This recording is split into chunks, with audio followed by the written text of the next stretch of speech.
What's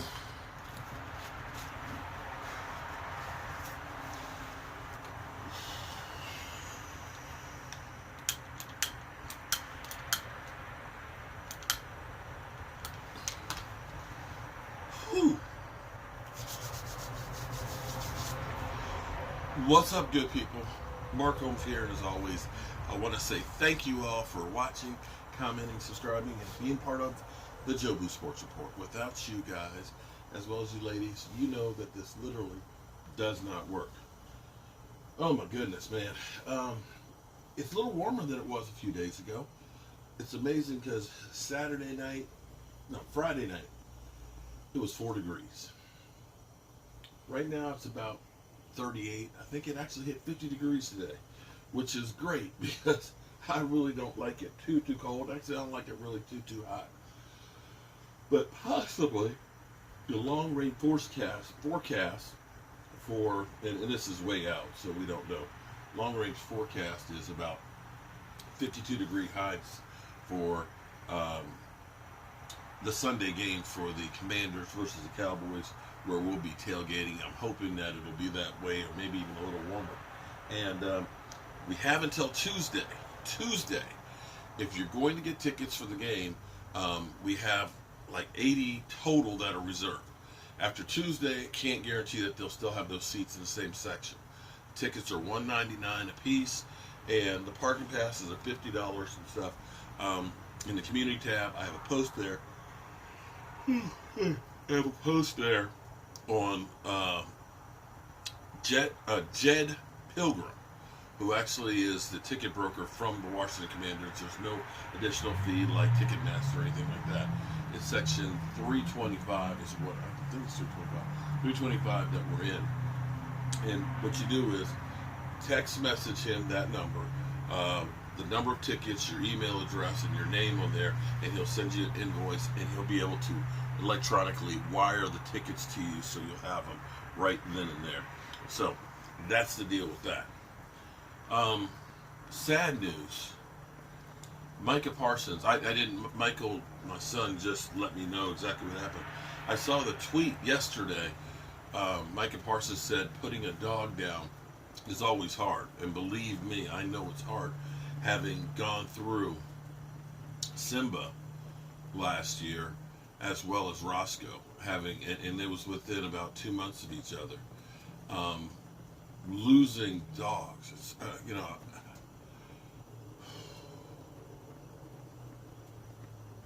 losing dogs is like losing family members because they become such an integral part of your life. I used to always see Simba sitting up there because he'd pop up in there. Roscoe would come down here and stroll around and things. It's hard to let him go. And it turns out Micah Parsons had to put his dog down. And his name, Simba. So maybe Simba and Simba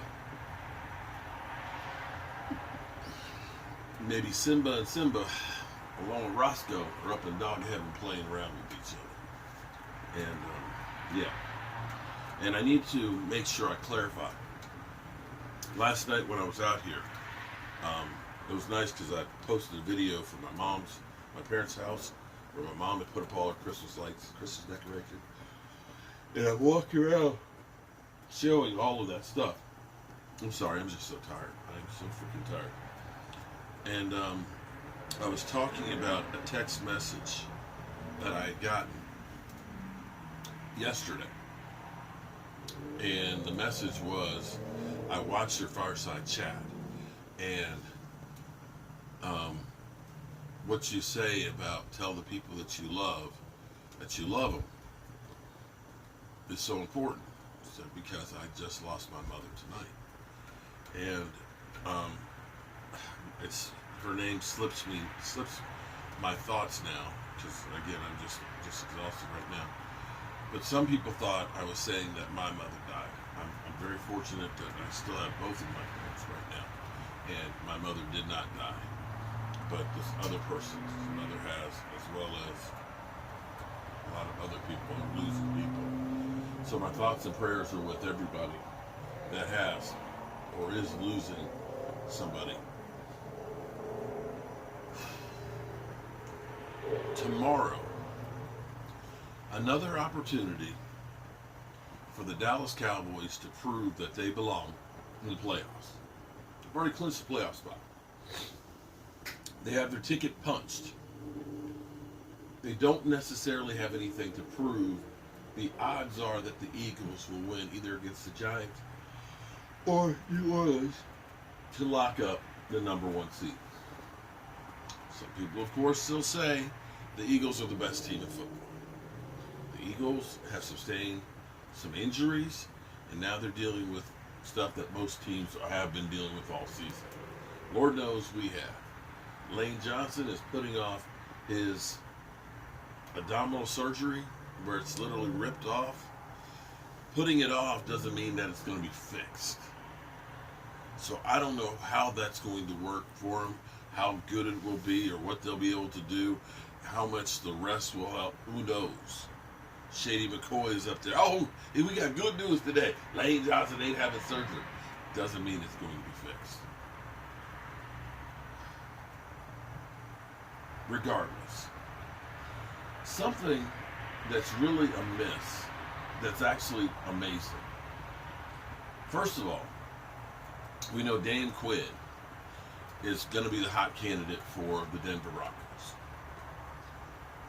What's amazing to me is last year what Diggs did. 11 interceptions.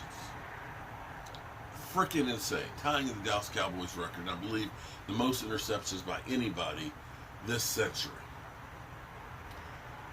If you look at the Cowboys, the 2014 season, the Dallas Cowboys were second in the NFL at taking the football away. After that time, we had seasons where we were getting like 8 or 9, 10 interceptions on the season. And then we had Diggs last year get 11. Now Diggs is not getting that many this year. He's become a lockdown, shutdown corner that people are throwing away from. But I tell you what is amazing though, is 5th round pick, rookie DaRon Bland, who's not getting the publicity that he actually deserves. DaRon Bland, here's what's crazy. DaRon Bland has not had more than 80% of the snaps in the 10 games that he's played in. In fact, some of the games he's played in, he's only had like 23% of the snaps. Yet, is second in the NFL in interceptions with 5. With 5. So here's the question that you have to ask yourself.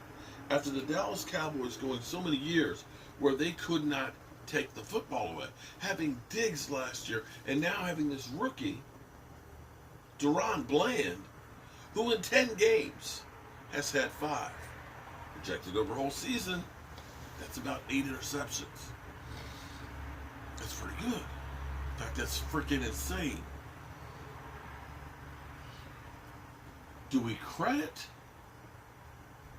the scouting department that just found a phenom?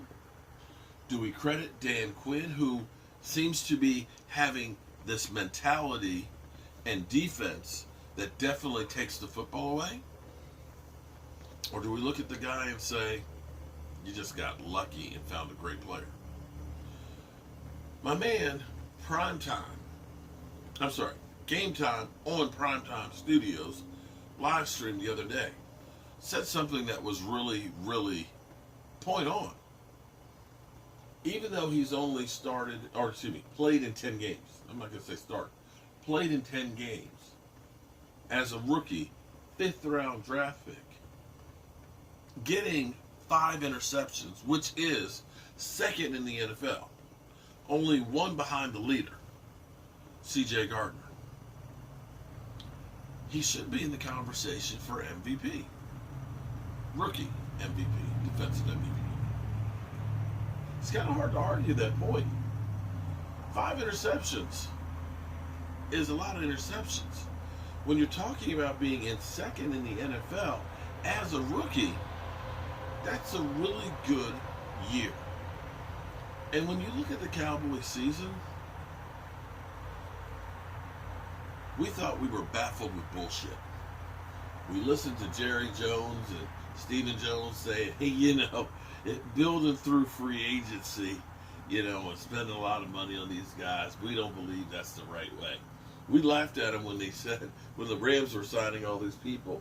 We said, they just won the Super Bowl there, Stephen Jones. They just won the Super Bowl and we ain't done it in like 25 years, right?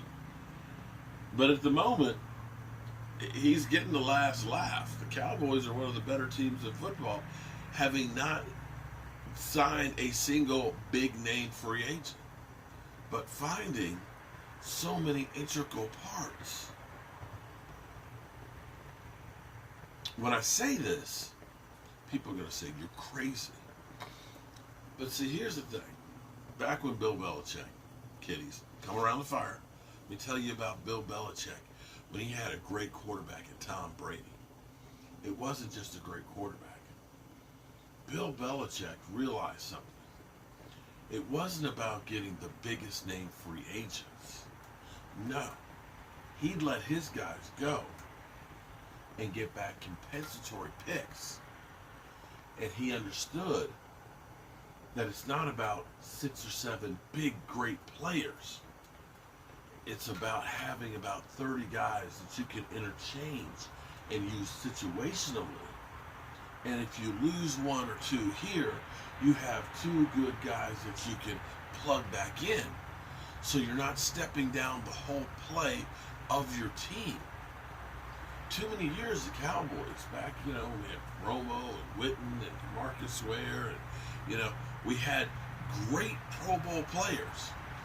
But they all made so much money that once you got past that top layer of 8 guys that literally took up about 50% of the salary cap, they had to go so cheap with guys that were down there that you'd go from an all-pro in Tyron Smith to a Chaz Green.